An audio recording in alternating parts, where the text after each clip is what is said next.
اطہر صاحب دیکھیں ہم ساری بات اپنی جگہ، لیکن اب یہ سہولت کاری کی مثالیں تو موجود ہیں اور ماضی قریب میں موجود ہیں اور بڑی بڑی اعلیٰ آئینی عدالتوں سے، سپریم کورٹ بہت بڑا ادارہ ہے وہاں سے آئیں، تو اب اس کے بعد جو کچھ ہو رہا ہے تو ہمیں سرپرائز نہیں ہونا چاہیے، ہمیں اس پر حیران نہیں ہونا چاہیے۔ جو ماضی میں ہوا آج کی حکومت یہ کہہ رہی ہے ہم اسے صاف کر رہے ہیں۔ عدلیہ کے اندر جو ایک پولرائزڈ قسم کی یا پولیٹیسائزڈ قسم کی عدلیہ تھی ہم اس کو سیاست سے پاک کر رہے ہیں۔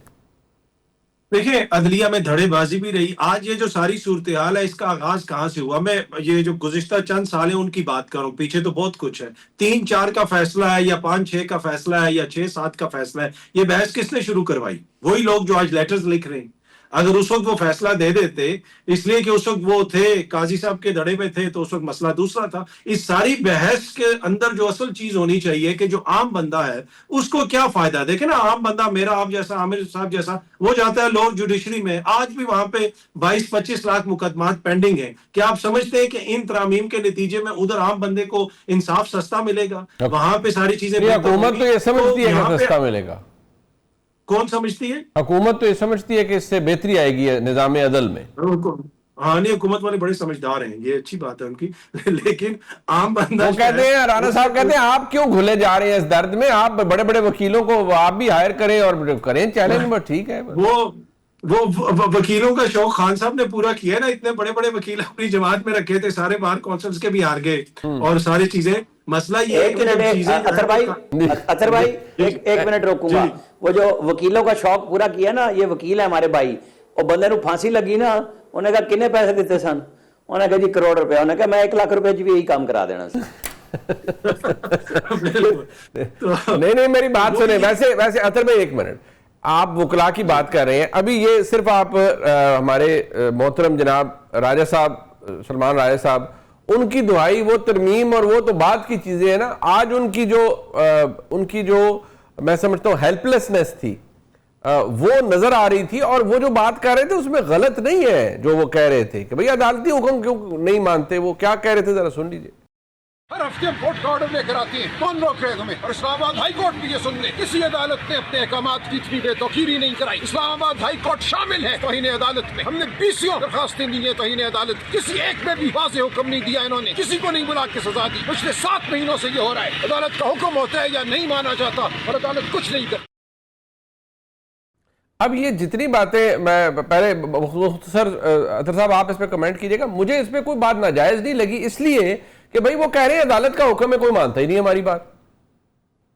دیکھیں یہی تو میں رو رہا ہوں، یہ جو راجہ صاحب کہہ رہے ہیں یہ بنیادی طور پہ بے بسی آپ کو آئین کی نظر آ رہی ہے نا، کہ آئین کی عملداری کی حالت یہ ہوگی کہ ہائی کورٹ کیا بار بار حکم آتا ہے، لارجر بینچ کا حکم آیا لیکن پولیس عمل درآمد نہیں کرتی، اور اس میں متعدد ایسے واقعات ہیں حالیہ دنوں میں یا اس سے مہینوں میں یا سالوں میں جن کو آپ کوٹ کر سکتے ہیں۔ تو ایشو یہ ہے کہ جب آپ اس نہج پہ چیزیں پہنچا دیں گے، آپ اسٹیٹ کے ساتھ آپ کا کوئی بھی مسئلہ ہو، پولیس کے ساتھ، انکم ٹیکس والوں کے ساتھ، دیگر کے ساتھ، آپ جاتے کدھر ہیں؟ آپ ریمیڈی کہاں سے لیتے ہیں؟ عدالت سے۔ تو آپ نے تو سٹیزن کے لیے بالکل ہی یہاں پہ جینا محال کر دیا نا، طاقتور لوگوں کے لیے تو کوئی مسئلہ نہیں ہے۔ تو یہ وہ المیہ ہے جس کا اس وقت ہمیں سامنا ہے۔ اب لگتا ہے ایسے ہے کہ خدا نہ خواستہ انتظامیہ کا دل چاہتا ہے تو وہ فیصلہ مانتے ہیں، دل نہیں چاہتا تو وہ نہیں مانتے۔ کیا یہ ایک ایسی چیز ہے جو سسٹینیبل ہے؟ کیا ریاست ایسی ہونی چاہیے؟ یہ کوشچن ہے، راجہ صاحب کریں یا نہ کریں، ہم سب کو بھی کرنا چاہیے۔ بٹ یہ رانا صاحب آپ کو بھی ویسے سوال کرنا چاہیے، اور دیکھیں بات سنیں، وہ رانا صاحب نے جو پوری بات کی، انہوں نے کہا اسلام آباد ہائی کورٹ بھی شامل ہے اس میں، کہ وہ فیصلہ سنا دیتے ہیں، آرڈر نہیں دیتے،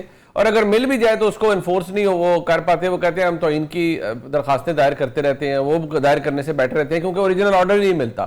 تو کیا یہ جو ترمیم ہوئی ہے اس سے یہ راجہ صاحب کی فرسٹریشن کم ہوگی، ان کی جو ہیلپ لیسنس ہے؟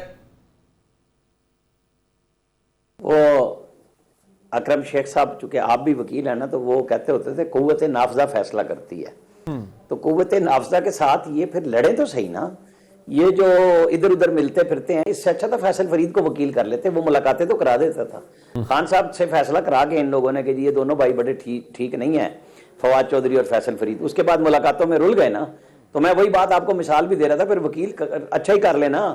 اگر آپ کی پارٹی میں وکیل ٹھیک نہیں ہے تو فیسیں دے کے اچھے وکیل ڈھونڈ لیں، تاکہ یہ جو عدلیہ کی بے بسی نظر آ رہی ہے، یہ سپریم کورٹ کی بے بسی نظر نہیں آئی تھی جب انہوں نے پنجاب میں بلدیاتی ادارے بحال کیے تھے 19 میں، اور وہ ان کا ٹینیور ختم ہو گیا بلدیاتی اداروں کا. عمران خان صاحب جس وزیر اعلیٰ کی کرسی پہ جا کے شوق سے بیٹھا کرتے تھے, چاہے وہ بزدار ہوں یا پرویز الہی ہوں, وہ اس چیئر پہ بیٹھا کرتے تھے ٹیبل کے دوسری طرف, وہ سائیڈ والے صوفے پہ نہیں بیٹھتے تھے, ان کو شوق تھا وہاں کا, تو وہ انہوں نے ہونے دیا تھا.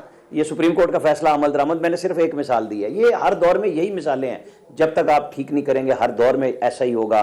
جب تک آپ ہر دور کے لیے اپنے فیصلے ٹھیک نہیں کر لیں گے کہ آج سہولت کاری چاہیے مجھے فوج سے میں بات کروں گا, تو آپ کیوں کا بات کرنا چاہتے ہیں؟ آپ کہیں یہ میں اس قابل نہیں سمجھتا, لیکن میں ملک میں جمہوریت کے لیے حکومت سے بات کروں گا, راستہ بناؤں گا, آپ کا راستہ بن جائے گا. آپ نے ضد لگائی ہوئی ہے, تو بھائی میں اب آپ کے لیے کہاں سے قانون اور وکیل ڈھونڈ کے لاؤں؟ سلمان اکرم راجہ جیسے نامور وکیل آپ کے پاس ہیں اور ہائی کورٹ کے باوجود آپ سے مل نہیں سکتے, یہ کیا بات ہوئی بھائی؟ آپ کو پتا ہے اور مجھے بھی پتا ہے کہ قوت نافذہ کے فیصلے ہیں. جب دل کرتا ہے ہمارے بھائی کا وہ نام پنجاب حکومت کا لے لیتے ہیں, شہباز شریف کا لے لیتے ہیں, اصل نام لیتے ہوئے یہ بھی بھاگ جاتے ہیں کہ جی کون روک رہا ہے. سب کو پتا ہے نا, تو کرے نا بات ان سے جا. آپ اطہر بھائی کو یہ کہہ رہے ہیں کہ وہ نام لیں, مطلب جی وہ ہمیشہ شہباز شریف اور مریم پہ چلے جاتے ہیں نا. میں یہی کہہ رہا ہوں کہ پھر نام سیدھا نہیں, آپ اس طرح کے ہلاکت خیز مشورے انہیں نہ ہی دیں رانا صاحب. نہیں, اب آپ ایک طرف آئین اور قانون کی بالادستی کی بات کرتے ہیں اور سچ بات کرتے ہیں. اطہر بھائی مجھے سر آپ نے کیا کہنا ہے, میں تو ویسے ہی بڑا کمزور آدمی ہوں, آپ تو طاقتور لوگ ہیں. اطہر بھائی وہ اب یہ کہہ رہے ہیں رانا صاحب ان کی خواہش پوری کر لیں. جی وہ باکو سے بیٹھ کے وزیر اعظم صاحب نے وہاں سے کابینہ چیئر کی. مریم بی بی جو ہے وہ طیارہ لے کے کبھی جاپان چلی گئی, برازیل گئی ہوئی ہے.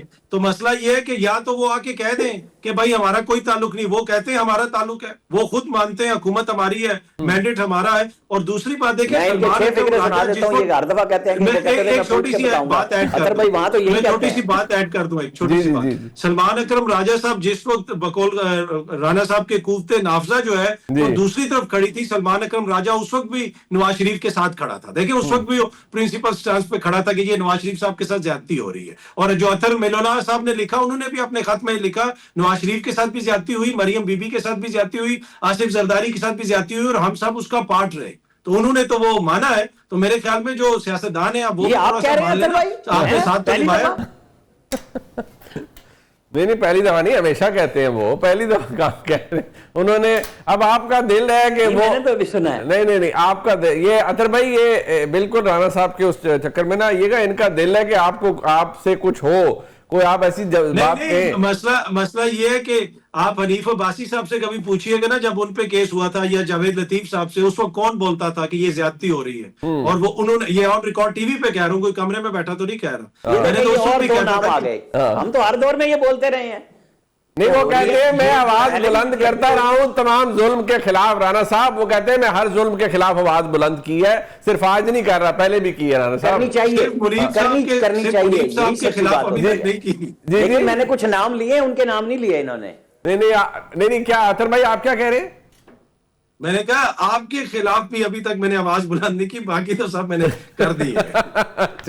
چلے جب آپ میرے خلاف آواز بلند کریں گے, میں آپ کو مٹھائی کھلاؤں گا اپنے پلے سے. نہیں میں منیب صاحب کے, میں اور آپ تو ورکر آدمی, میں منیب صاحب کی بات کر رہا ہوں. اچھا مجھے انہوں نے کہیں اور سے کہا سمجھو.